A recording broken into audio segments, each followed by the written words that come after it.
ప్రతి ఒక్కరూ భూమి కోసం యుద్ధం చేస్తారు, కానీ ఇండియా ఒక మంచు పర్వతం కోసం యుద్ధం చేసింది. Temperature -50 degrees, height 20,000 feet. ఒక సోల్జర్ శత్రువుతో కాదు, ముందు ప్రకృతితోనే పోరాడాల్సిన ప్రదేశం అదే సియాచిన్ గ్లేషియర్. ప్రపంచంలోనే హైయెస్ట్ బ్యాటిల్ ఫీల్డ్. 1984 ఏప్రిల్లో పాకిస్తాన్ కంటే ముందు ఈ గ్లేషియర్ని క్యాప్చర్ చేయడానికి ఇండియన్ ఆర్మీ ఒక ఇంపాసిబుల్ మిలిటరీ ఆపరేషన్ లాంచ్ చేసింది. అదే ఆపరేషన్ మేఘ్దూత్.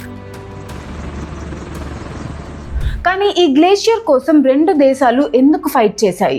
అసలు ఈ వార్ ఒక బుల్లెట్తో కాదు, మ్యాప్లో ఉన్న ఒక ఇన్కంప్లీట్ సెంటెన్స్తో స్టార్ట్ అయింది. So let's understand the complete story. అసలు ఈ గ్లేషియర్లో ఏముంది? మనుషులు లేరు, సిటీస్ లేవు, రోడ్స్ లేవు, చెట్టు కూడా పెరగదు. మరి ఇండియా పాకిస్తాన్ రెండు దేశాలు ఈ మంచు కొండల కోసం ఎందుకు ప్రాణాలు పణంగా పెట్టాయి? ఆన్సర్ తెలుసుకోవాలంటే మనం 35 years వెనక్కి వెళ్ళాలి. 1947 పార్టీషన్ తర్వాత ఇండియా పాకిస్తాన్ మధ్య కశ్మీర్ ఇష్యూ కంటిన్యూ అవుతూనే ఉంది. ఈ టెన్షన్స్ ని టెంపరీగా కంట్రోల్ చేయడానికి 1949లో రెండు దేశాలు కరాచీ అగ్రిమెంట్ మీద సైన్ చేశాయి. సో ఈ అగ్రిమెంట్ ప్రకారం సీజ్ ఫైర్ లైన్ ని మ్యాప్ మీద డ్రా చేశారు. Point by point mountains, valleys, reverse అన్ని మార్క్ చేస్తూ లైన్ ని ముందుకు తీసుకెళ్లారు. కానీ ఒక ప్లేస్ దగ్గర వచ్చేసరికి సర్వే టీమ్స్ కి కూడా ముందుకు వెళ్ళడం ఆల్మోస్ట్ ఇంపాసిబుల్ అయిపోయింది. ఎందుకంటే అక్కడ ఉన్నది సియాచిన్ గ్లేషియర్. అప్పట్లో ఆ ప్రదేశం అంతా స్నోతో కప్పబడి ఉండే extreme high altitude ice desert. Human habitation లేదు, పర్మనెంట్ మిలిటరీ పోస్ట్ లేవు, రోడ్స్ లేవు, సర్వే చేయడం కూడా ఆల్మోస్ట్ ఇంపాసిబుల్. కాబట్టి మ్యాప్ మీద లైన్ ని NJ9842 అనే పాయింట్ వరకు డ్రా చేసి అక్కడ ఒక సెంటెన్స్ రాశారు. ఇక్కడ నుండి సరిహద్దు ఉత్తరం వైపు గ్లేషియర్స్ దాకా వెళ్తుంది అని.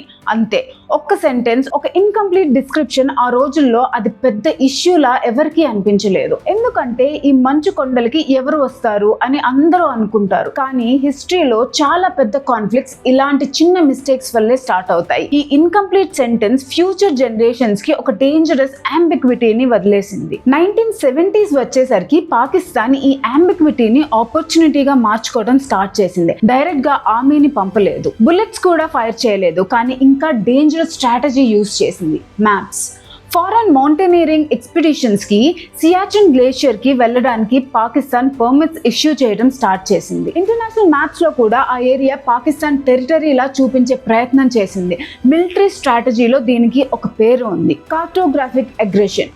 అంటే బుల్లెట్ ఫైర్ చేయకుండానే మ్యాప్స్ ద్వారా ఒక భూమిని తమ టెరిటరీగా ఎస్టాబ్లిష్ చేయడానికి ట్రై చేయడం. ప్రపంచం ముందు ఇది మా ఏరియా అని స్లోగా నెరేటివ్ క్రియేట్ చేయడం స్టార్ట్ చేసింది. ఫస్ట్ గ్లాన్స్ లో ఇది చిన్న ఇష్యూలా కనిపించవచ్చు, కానీ ఇంటర్నేషనల్ పాలిటిక్స్ లో ఒక మ్యాప్ కొన్నిసార్లు ఒక గన్ కన్నా పవర్ఫుల్ గా ఉంటుంది. ఎందుకంటే ఇవాళ మ్యాప్ మీద క్లెయిమ్ చేస్తే రేపు ఆర్మీ కూడా అక్కడికి రావచ్చు. పాకిస్తాన్ ఎగ్జాక్ట్లీ అదే స్ట్రాటజీని ఫాలో అవుతుంది. ఇండియాకి ఈ సైలెంట్ గేమ్ అర్థం అవడానికి కొన్ని ఇయర్స్ పట్టింది. కానీ ఒక్క Indian army officer Pakistan plans లో ఉన్న డేంజర్ ని అందరికంటే ముందు గుర్తించారు. ఆయన పేరు కల్నల్ నరేంద్ర బుల్ కుమార్. ఆయన కేవలం ఒక ఆర్మీ ఆఫీసర్ మాత్రమే కాదు, హిమాలయన్ వార్ఫేర్ లో ఎక్స్ట్రాడినరీ ఎక్స్పీరియన్స్ ఉన్న ఎక్స్ప్లోరర్. డేంజరస్ స్నో పీక్స్ ని క్రాస్ చేస్తూ సియాచిన్ గ్లేషియర్ లో రీకనైసెన్స్ ఎక్స్పిడిషన్ కండక్ట్ చేశారు. ఆ మిషన్ లో terrain, mountain passes, ice roots, Pakistan movements ప్రతి డీటెయిల్ ని కేర్ఫుల్లీ అబ్జర్వ్ చేశారు. ఆయన కలెక్ట్ చేసిన ఇన్ఫర్మేషన్ ఇండియన్ ఆర్మీకి ఒక షాకింగ్ రియాలిటీని చూపించింది. పాకిస్తాన్ కేవలం మ్యాప్స్ మీద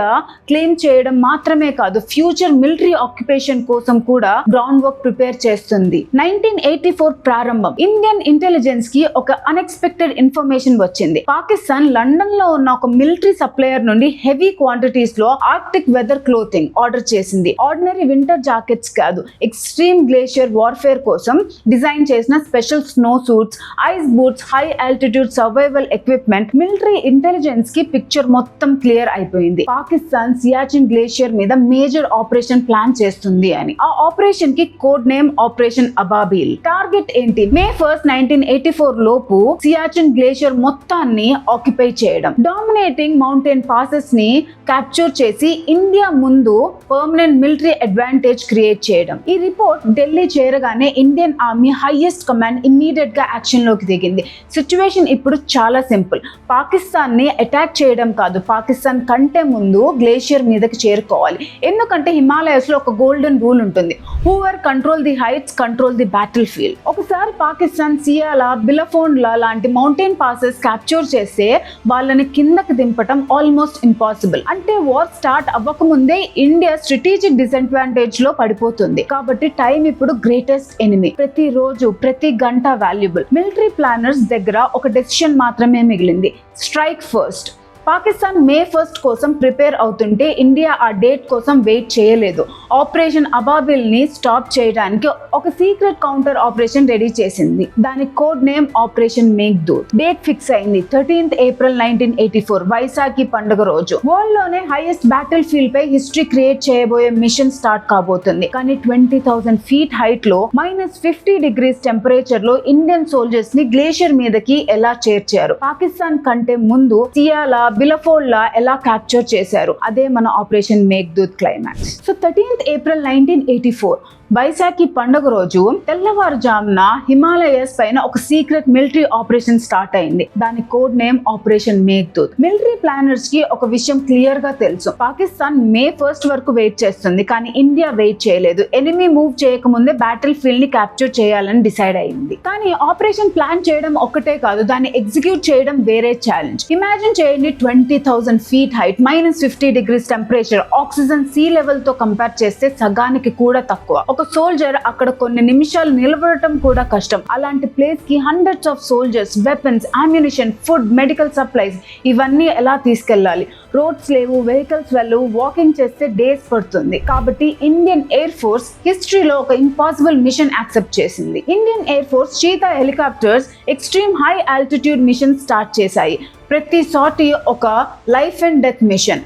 థిన్ ఎయిర్ వల్ల హెలికాప్టర్స్ ఫుల్ లోడ్ క్యారీ చేయలేవు. కాబట్టి ఒక ట్రిప్ లో కొంతమంది సోల్జర్స్ లేదా కొన్ని సప్లైస్ మాత్రమే తీసుకెళ్లగలిగాయి. పైలట్లు ice winds, unpredictable weather, zero visibility మధ్య ఫ్లై చేస్తూ గ్లేషియర్ పైన జవాన్లను డ్రాప్ చేస్తున్నారు. ప్రతి ల్యాండింగ్ ఒక మిరాకిల్ లాంటిదే, ప్రతి టేక్ ఆఫ్ ఒక ఛాలెంజ్. కానీ మిషన్ ఆగలేదు. సాటి తర్వాత సాటి ఇండియన్ సోల్జర్స్ సియాచిన్ గ్లేషియర్ పై దిగడం కంటిన్యూ అయింది. April 13 ఇండియన్ ట్రూప్స్ సక్సెస్ఫుల్లీ సియాలా, బిలఫోల్లా లాంటి అత్యంత ముఖ్యమైన మౌంటైన్ పాసెస్ ని క్యాప్చర్ చేశారు. నేషనల్ ఫ్లాగ్ ఆ మంచు శిఖరాలపై ఎగిరింది. కొన్ని రోజుల తర్వాత పాకిస్తాన్ ట్రూప్స్ అదే లొకేషన్స్ రీచ్ అవ్వడానికి ట్రై చేశారు. కానీ వాళ్ళకి కనిపించింది ఒక షాకింగ్ సీన్. డామినేటింగ్ హైట్స్ లో అన్ని ఆల్రెడీ ఇండియన్ ఆర్మీ కంట్రోల్లో ఉన్నాయి. బ్యాటిల్ స్టార్ట్ అవ్వకముందే ఇండియా హైయెస్ట్ గ్రౌండ్ ని క్యాప్చర్ చేసేసింది. మిలిటరీ స్ట్రాటజీలో ఇది బిగ్గెస్ట్ అడ్వాంటేజ్. ఎందుకంటే హైట్ ని కంట్రోల్ చేసిన వాడు బ్యాటిల్ ఫీల్డ్ ని కంట్రోల్ చేస్తాడు. పాకిస్తాన్ ఫోర్సెస్ కింద వ్యాలీస్ నుండి పైకి అడ్వాన్స్ అవ్వడం ట్రై చేసిన ఇండియన్ ట్రూప్స్ ఆ అటెంప్ట్స్ అన్ని సక్సెస్ఫుల్ గా రిపెల్ చేశారు. ఆపరేషన్ మేఘ్దూత్ రిజల్ట్ ఏంటి? ఇండియా 70 kilometers పొడవున ఉన్న ఎంటైర్ సియాచిన్ గ్లేషియర్ మీద స్ట్రాటజిక్ కంట్రోల్ సంపాదించింది. అంతేకాదు సియాలా, బిలఫోల్లా, గ్యాంగ్లా లాంటి డామినేటింగ్ పాసెస్ అన్ని ఇండియా కంట్రోల్ లోకి వచ్చాయి. ఈ విక్టరీ మిలిటరీగా చాలా ఇంపార్టెంట్. ఎందుకంటే సియాచిన్ ఇండియా చేతుల్లో ఉండటం వల్ల పాకిస్తాన్ చైనా కరాకోరం రీజియన్ దగ్గర డైరెక్ట్ మిలిటరీ లింక్ ఎస్టాబ్లిష్ చేయడం చాలా కష్టమైపోతుంది. లదాఖ్ సెక్యూరిటీకి ఆపరేషన్ మేఘ్దూత్ ఒక పర్మనెంట్ స్ట్రాటజిక్ షీల్డ్ లా మారింది. ఆపరేషన్ మేఘ్దూత్ లో గ్రేటెస్ట్ ఎనిమీ పాకిస్తాన్ మాత్రమే కాదు, nature, altitude, snow, oxygen shortage, avalanches. ఈ గ్లేషియర్ వార్ కన్నా ఎక్కువ మంది సోల్జర్స్ ని వెదర్ వల్లనే బలి తీసుకుంది. అయినా 1984 నుండి ఈ రోజు వరకు మన తిరంగా సియాచిన్ గ్లేషియర్ పైన గర్వంగా ఎగురుతూనే ఉంది. ఆపరేషన్ మేఘ్దూత్ కేవలం ఒక మిలిటరీ విక్టరీ కాదు, అది ప్లానింగ్, ఇంటెలిజెన్స్, కరేజ్, డిటర్మినేషన్ ఈ 4 కలిస్తే ఇంపాసిబుల్ అనే పదం కూడా గెలవచ్చని నిరూపించిన ఆపరేషన్. జై భారత్.